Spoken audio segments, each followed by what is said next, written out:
பாருங்க மக்களே, முந்தியெல்லாம் எங்களோட லக்கேஜை வந்து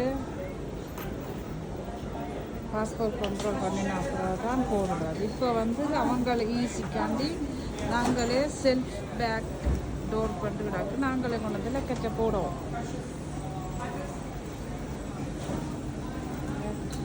போய்கொண்டிருக்கு.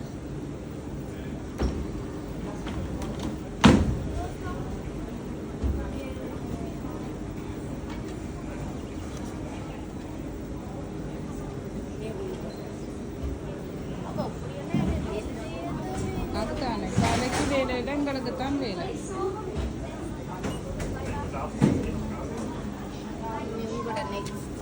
இந்த பாருங்க நாங்களே போடுவோம். கம்ப்யூட்டர்லாம் காட்டுது கூட சொல்லி முதல் நாளும் இருக்கோம். அவைக்கு வேலையில் பார்த்தீங்களா, சும்மா சம்பளம் அடிக்கணும், நாங்கள்லாம் வேலை செய்கிறோம். ஓகே மக்களே, இந்த காணொலி பிடிச்சிருந்தா லைக் பண்ணுங்கள், சப்ஸ்கிரைப் பண்ணின அனைத்து உள்ளங்களுக்கும் மிக்க நன்றி. மீண்டும் ஒரு காணொலியில் சந்திக்கிறேன். பாய்.